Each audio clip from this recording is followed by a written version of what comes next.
اهلا بيكم في فيديو جديد. النهارده هنتكلم عن تراكين لابي يوسف، تراك فري ستايل بجد وتراك عايزك بس ما تتجننش. كنا اتكلمنا قبل كده عن 4 تراكات من الالبوم، ودلوقتي هنتكلم عن التراكين دول. وبالنسبه لالبوم موسكو والبوم ديزل اوزي فانا مش ناسي الكلام ده كله، بس غالبا كلهم هيتجمعوا كده في فيديو واحد محترم. طبعا هيكون طويل شويه، بس انا مش هنزل لكل حاجه فيديو لوحدها لسببين. السبب الاول هو ان الموضوع صعب فعلا، يعني غريب ان الرابرز كلهم منزلين البومات في نفس الوقت، فمش هقدر ان انا اعمل لكل تراك او حتى كل البوم فيديو. عملت كده في الاسبوع اللي فات ونزلت كل يوم فيديو، بس مش هقدر اعمل كده على طول. اما تاني سبب وهو السبب المهم فعلا، ان الريتش واقع اول يومين دول، ومش هو ده اللي هاممني. انتوا عارفين انا ما بيهمنيش الريتش، بدليل ان انا بتكلم عن كل الرابرز والرابرز الجامدين تحديدا. مثلا ما حللتش البوم ليجاسي رغم ان هو مقارنه باللي انا بتكلم عنهم هيجيب فيوز اكتر. في حاجات كتير لبابلو ويجز ما بتكلمش عنها، فانا مش بدور على فيوز، انا اللي بيفرق معايا تفاعل المشاهدات دي. يعني لما يجي 4000 فيو على فيديو والاقي ما فيش 400 لايك حتى على الفيديو ده، يعني اقل من 10%، فده بيزعل فعلا. هو مفيش حتى 10% من اللي شافوا الفيديو قدروا المجهود. ما بحبش بصراحه اتكلم عن الريتش والكلام ده، فحاولوا ما تخليش اتكلم عنه. مش هتخسر حاجه فعلا لو عملت لايك، لان زي ما قلت لك كده كده اصلا الفيوز وقع، فزقوا معايا الدنيا يعني. وبس يلا بينا نبدا. 1 2 3 4 5 احنا المملكه ما تشوفنيش في ضبابه. انت بتتقفل انا بتقفل، اضربه بالكتل باش اعتمد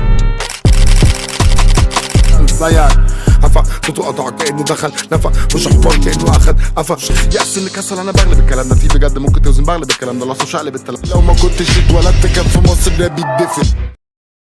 فالنتاينز فخدتها عالجونة، قالت لي ابي وانت ذكي زي منى، هنا القاهره والقاهره هنا. فالنتاينز فخدتها على الجونه، قالت لي ابي وانت ذكي زي منى، اللي هي منى زكي. يعني اعتقد مش احسن حاجه انك تشبه نفسك بمنى زكي، بس الفكره في الورد بلاي بتاع زكي ومنى زكي. المهم هنا القاهره والقاهره، وانا بدي شاوت اوت لعنبه على تراك هنا القاهره. برفيوم رشش 2 بقرف من كريم، يو ار نوت ذا سيم، فرق في 3 انا لامع وانت ليم. وي ار نوت ذا سيم ده ميم معروف قوي، فهو هنا بيقول له انا لامع وانت ليم. وي ار نوت ذا سيم ده يعتبر الترتيب الصح للميم، فاهم؟ وليم يعني عاجز. كل ما تبقى صح، لو وشك شبه رجلي لا رجلي احلى. هو في مقوله كده مأثوره بتقول ايه؟ وشك شبه وش رجلي. هنا هو اختصارها وقال وشك شبه رجلي، فاهم؟ بس المعنى واحد يعني، مش تفرق. شورت وتيشيرت نفس اللون، انا عيل بارد مكسبون. شورت وتيشيرت نفس اللون مطقم، انا عيل بارد مكسبون. هنا ورد بلاي في كلمه بارد، بارد اللي هو مش فارق له او مش بيهتم يعني، في نفس الوقت بارد حرفيا ساقع مكسبون، لان مكسبون ده ايس كريم. شوفك بشم ريحه اسيتون، bitch you like to go where daddy go. انا بتغني لي bitch like to go where daddy go، يعني هي عايزه تبقى مكاني باختصار، يعني مش حرفيا بس يعني غالبا يقصد مروان موسى، لان هو بيقول دادي.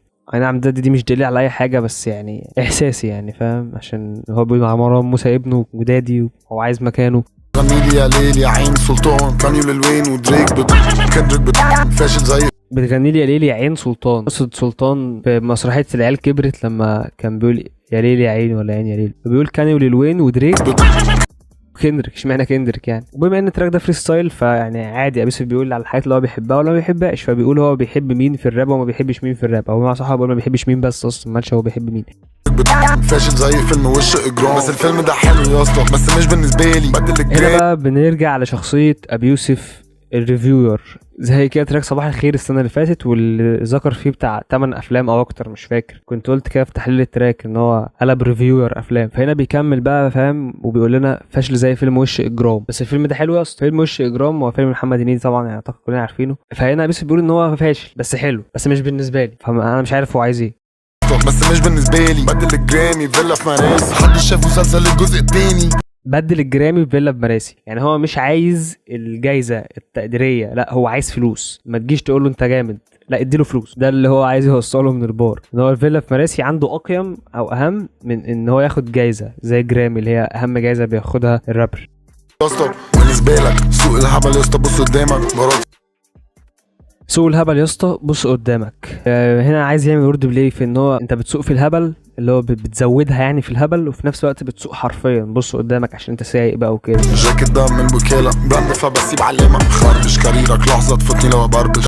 الجاكيت ده من الوكاله، الجاكيت من الوكاله، بس ابي يوسف هو اللي براند، انت فاهم؟ فلبسه مش براند، هو براند. وبرضه في وورد بلاي في براند، فبسيب علامه. ابي يوسف براند، وبراند يعني علامه اصلا، علامه تجاريه، بس ايه بسيب علامه اللي هو بيسيب اثر يعني، فبرضه وورد بلاي. كاريرك لحظه تفوتني لو هبربش، يعني عايز يقول له انت ما جيتش، انت بالنسبه للتاريخ انت لحظه، لو بربشت مش هشوفك اصلا. قطع في ستيبس فاهم ولا ناجتس، اسمك فيش بين البراكتس، بلعب بيهم يا راكتس. ولا ناجتس. كان بيقول في البار اللي فات قطعه مفيش ستريبس، فكده ناجتس، فاللي هو بيتكلم في الاكل. بس في نفس الوقت هو برضو بيقول على راس مال دواجن او فراخ، فبرضه ناجتس دي راح عليهم لانه كان قالها في تراك هرم. اسمك فاشل بين البراكتس اللي هي بين القوسين يعني، وراكتس اللي هي المضارب بيلعب بيهم زي بس بلاغم بقى جنرا فاكس. بص هنا بيقول ايه بثبت بلاغم، فهنا هو عايز يقول ان هو حتى لو هيتف بس على المايك مش هيقول حاجه. التفه دي هتبقى جنرا، هتبقى نوع من انواع التراكات، او هيبقى لون جديد في الراب ان هو نوع التف، فاهم؟ التراكات اللي هي تراكات التف اللي هيبقى اخترعها بقى ايه ابي يوسف، اللي بقى ناس بقى بتقلده بقى، بتعمل بقى تراكات بتتف فيها. انت فاهم هو بيرمي بقى على ايه؟ ان هو اي حاجه بيعملها بتتصنف بقى كنوع جديد يعني. محدش بيرتبط بالدابس دول عشان مش بينزلوا غير سناجل ووربلاي. حد فاهمه لا محدش بيرتبط بالرابرز دول عشان مش بينزلوا غير سناجل. هنا طبعا وورد بلاي هو نفسه اللي قال بعدها وورد بلاي، بيقول حد فهمه طبعا يعني دي اسهل وورد بلاي عندك يا صباح الفل. سناجل هنا بمعنى تراكات سنجل يعني مش البومات، وفي نفس الوقت سناجل عشان مش بيرتبطوا. لا فوت جده ده واخد بالي من الزملاء حد هيشوفوا ده لاين ورا لاين وهتموتوا تشدوا ده. الفلو بتاع جده ده غالبا بيتريق على الفلوهات بتاعتهم انها بطيئه مثلا او كده، فبيقولوا انها فلوهات عواجيز مثلا. واخد بالي من الزملاء هل هيشفوا ده لان هم بيشفوا منه فلوهات كتير، فممكن يشفوا الفلو اللي هو بيغني بيه بقى ده، فاهم؟ وطبعا البار اللي بعديه لاين ورا لاين وهتموتوا تشدوا ده، لاين ورا لاين اللي هو البار او اللاين اللي بيغنيه، فاهم؟ الجمله في نفس الوقت هيشدوه عشان هم مدمنين، فاهم؟ يقول لك واحد مدمن كل ما يكتب سطر يشد. بتراب الانجليش فانا مش برسبكس، عندي كلب بس ما اسموش ريكس، لابس الترنج وماسك المضرب. هنا بيقول ان هو ما بيعترفش باللي بيغنوا راب انجليزي، انا اتفق معاه الصراحه. وعندي كلب بس ما اسموش ريكس، والبار ده غالبا على مروان موسى لانه كان لابس ترنج وماسك مضرب في الاعلان ده.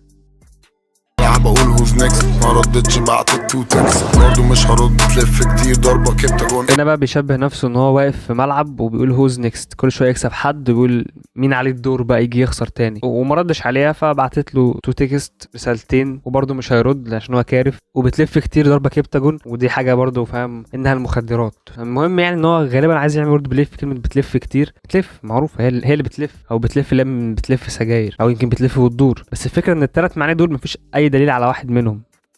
كانوا عايزك كمان دم يا اسطى، شايفك منهج فتلم يا اسطى، ما تطلعش لايف لو تلم يا اسطى اللي هو من لم نفسك وكده، فاهم؟ شايفك منهج فتلم يا اسطى، فهنا عايز يعمل وورد بلاي في ان هو يتلم، يعني بطل يعمل حاجه مثلا وان هو يتلم زي المنهج ما بيتلم. بس الفكره ان برضه كان هيبقى احلى لو كان حد شايف ان ابي يوسف هو اللي منهج، فاهم؟ تحنيكه ملهاش اي لازمه بس ماشي. عندي يا اسطى قلت عامله على البيت يمكن تفهمني يا اسطى، دي القفله قلت عامله على البيت يمكن تفهمني يا اسطى. الجوكر بينكش الجوكر، مين مشهور بالوقوع على البيت غير الجوكر؟ وبس ده كان تراك فري ستايل، هو تراك فري ستايل، فاهم؟ قبل ما نروح لتراك عايزك بس ما تتجننش، عايز اقول لكم حاجه، وهي ان انا لاحظت ان في الالبوم ده تراك اسمه مفيش احساس، وده نفس اسم تراك لمروان موسى. التراك ده كان في البوم بالمناسبه في 2017. فالمهم ان هو بما انه بيسمي التراك على اسم تراك لمروان موسى، ودي نفس الحركه اللي عملها بالانوار لما سمى تراكه مسافات. وطبعا مش صدفه ان الاثنين ينزلوا البومات فيها تراكات بنفس اسامي تراكات لمروان موسى، مش صدفه يعني. لو كان ابو الانوار بس كنت ممكن اقول لك في احتمال انها تكون صدفه، بس مفيش حاجه اسمها صدفه، لان ابو الانوار عارف تراكات مروان موسى وابي يوسف عارف تراكات مروان موسى، فهم قاصدين. ايه القصد من الحركه دي؟ هي ديسريسبكت. انا لما اسمي تراكي على اسم تراك ليك فكأن انا مش معترف بالتراك بتاعك ده، مش شايفه، فاهم؟ فما علينا، نروح للتراك اللي بعد كده، وتراك عايزك بس ما تتجننش. بس ما تتجننش اما تشوفني فوق، اما تلاقي اسمي بيتنادي اما طيب بالنسبه للكورس فهو واضح مش محتاج تحليل من ناحيه الليركس، اما بقى فنان فهو انسيابي قوي، تحس الكلام بيسلم بعضه رغم ان البارات طويله او البارات فيها كلام بيتحكي، فده مش سهل. لما السكه تتسد ما تجرش ناعم لما اتجنن بجد، مش هاخد الدواء عشان ما بيشتغلش. ما تجرش نعم لما اتجنن بجد. والبارين اللي قبل ده الفكره كلها واحده، ان هو بيقول لخصمه عموما طالما انت نكشتني، طالما انت جيت على سكتي كمل بقى، عايزك تكمل للاخر. والبار اللي بعديه مش هاخد دواء عشان ما بيشتغلش، حاسس ان هو بيكمل على تراك فين الدواء. وكده كده في الحالتين هو بيتكلم عن دواء الاكتئاب. شفت الوقعه وشفت الحين لما بتفلق، البر شكله بيبقى غير وانت بتغرق، فرصه ضايعه زي البر بيبقى شكله غير وانت بتغرق. الناس اللي بتقول ان ابي يوسف كتابته تافهه بجد هم بيحكموا، فاهم؟ بصوره نمطيه، اللي هو ايه، ابي يوسف اشهر تراكاته ولا تراكات تافهه، فاذا كل تراكاته او كل باراته ملهاش لازمه وتافهه وما فيهاش معنى. بس الحقيقه بار زي ده بياكد لك مدى عظمه كتابه ابي يوسف، اللي فعلا في تراكات كتير قديمه وتراكات جديده كمان برضو بتلاقي بارات عبقريه بجد، او على الاقل جامده يا عم، يعني فاهم؟ بس فكره البر شكله بيبقى غير وانت بتغرق برضه عميق ومعبر. انت في العادي بتبقى على البر فانت فاكر ان ده العادي، بس لما تبقى انت بتغرق انت بيبقى البر ده بالنسبه بالنسبه لك اقيم بكتير من العادي. واللي قالك باعني باع كل اللي سابني، واللي بدأ بعدي اهو شطب قبلي. عمر الدنيا ما كانت زي الفيلم. واللي بدأ بعدي هشطب قبلي. البار ده ما ينطبقش على حد بعينه، البار ده ينطبق على رابرز كتير، سواء كملوا وشطبوا يعني مستواهم واقع او ما كملوش اصلا وبطلوا. وده طبيعي جدا لان يوسف من 2013 وهو مستواه عالي جدا. مش بتكلم عن بدايته ولا بتكلم عن شهرته، انا بتكلم عن المستوى، القوة الفنية. من 2013 لغاية دلوقتي ابي يوسف مستوى دايما في تطور على مدار هو اكتر من 11 سنة. قلت ابقى عصبي ارحم الجهاز العصبي ما تنامش وانت مشغل فيلم.